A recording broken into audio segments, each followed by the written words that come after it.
Okay, I need to replace this light. It no longer works. I'm almost positive that the ballast has gone out on it. Even if it wasn't the ballast, if it was the bulb, still, where do you find 10-foot long fluorescent bulbs? Those things are huge. And then, if you do replace them, how do you dispose of those bulbs? I'm gonna have to figure out the disposal part later too, but that thing is massive. So I'm going to replace that light with these two lights. So I got these two LED lights for a project that I was going to do upstairs, replacing my kitchen light. Turned out the light out of them is just really bright white, really I don't know, the color scheme is just like, okay, 5000 K is what it says right there for the color scheme. Just not good for a kitchen. So it didn't work out, but I'm going to use those to replace that big guy up here. And it's probably only 8 feet. It's probably not 10 feet, but still it's huge.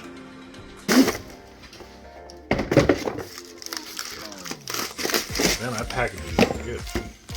So, it comes with a chain. And it's got, oh good, it's got some hooks in there to actually be able to screw it into the board so that it can hang from that. And then it slides out of this plastic. It's fairly light. Has a pull chain to turn it on if you want that, and it plugs right in. Yep. I'm gonna unplug it from here. This is off, so here's this. Okay.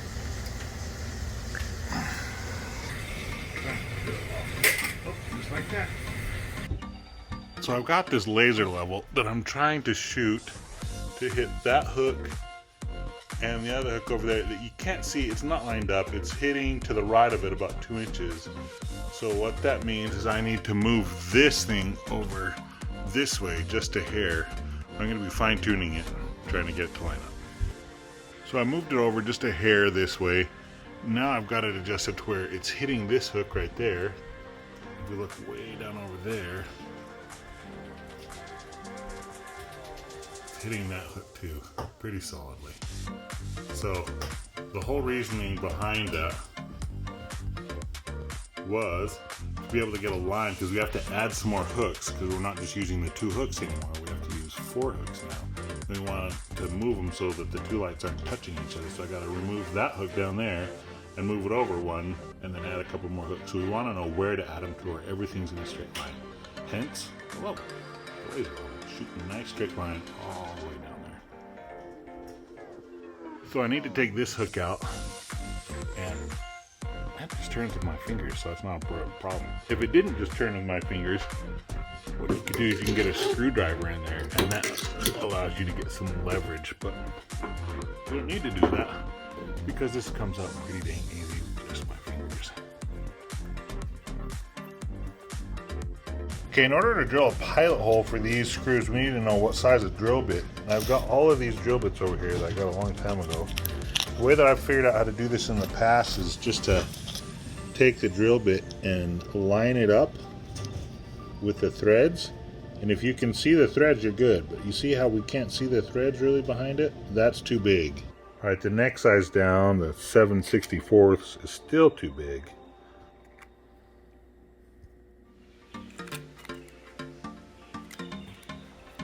Okay, so it's like 3/32.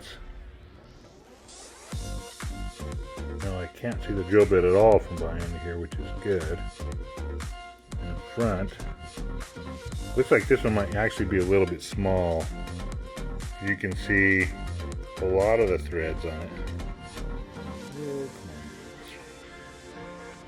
You can see a lot of the threads. A little bit of the metal. Might be a little bit too small. We'll go ahead and start with this one because we can always make a hole bigger. We just can't make it smaller. Okay, we're going to try and set the depth. So what I did is I adjusted the drill bit to be able to go right to the end of the threads there, so we know exactly how deep the hole is going to be. We'll just bump the hole up against here.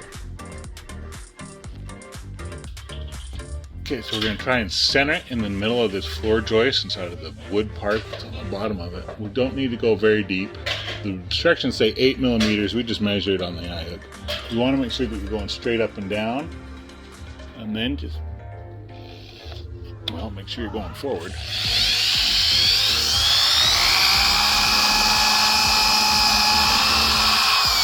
There we go. This should just screw right up inside there. Going in by hand fairly easy enough. So I think we did the right size hole. Now I'll need to get the screwdriver and finish it with the screwdriver. Put the screwdriver in there. Just turn it like this. We started putting in that hook right here. We're going to put another one in right here.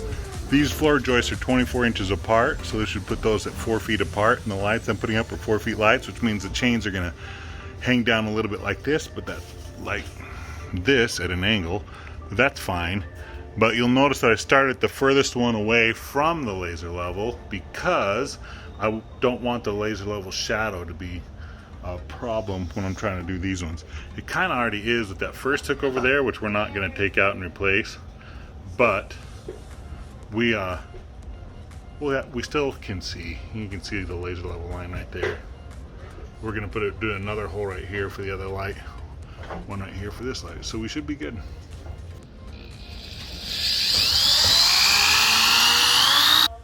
One thing I'm doing is I'm having the open side of the hook on opposite sides. So that open side is facing that way. You come over here and this open side right here is facing this way. That way they're kind of in tension with each other, and that's fine. Now I got to figure out how to hang these things with these chains and with these little hooks, these little S hooks. I'm going to drop this out of the bag. I think what happens is we get one of these S hooks in here, and then the chain hooks up to it, like so. And then, what's going on here?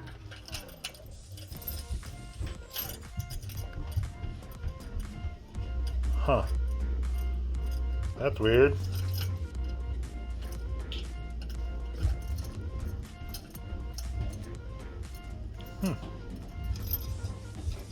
Quality. So I put both chains hooked up here. The one with the little extra links ends. Imagine that. 2 links sooner than the other one.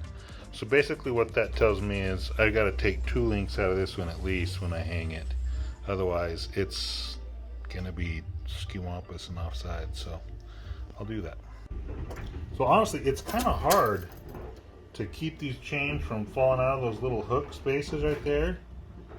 So I'm not sure if there's a better way to design that or what, but I'm just gonna hang these from the hooks that are in the ceiling, and then we'll do that. We don't need those other 2 S hooks.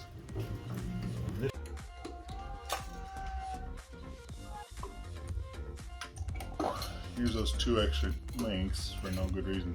It's hanging really low. I'm gonna try and shorten it up actually, because it's really far from the ceiling.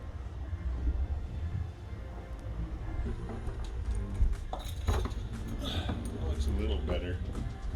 5 links down. So this one's 7 links down because it doesn't have those 2 extra ones in the middle. So I switched it to hide the wire a little bit, and did the wire on top of here, and then did it around this chain so that it stays up there. So now you can't see the wire hanging down. We're gonna plug this in right here to daisy chain them. So now when this is on, that's on. Now here's the moment of truth. Okay, Judah, turn it on. What the heck? It didn't light up. Oh. Okay, it helps when those little chain thingies are pulled for the lights to turn on. Okay, now here's the moment of truth for reals again. Judah, turn the lights on again. No. Ah, so bright! So bright! Way brighter than that one over here. So bright. It's anticlimactic, but always put away your tools.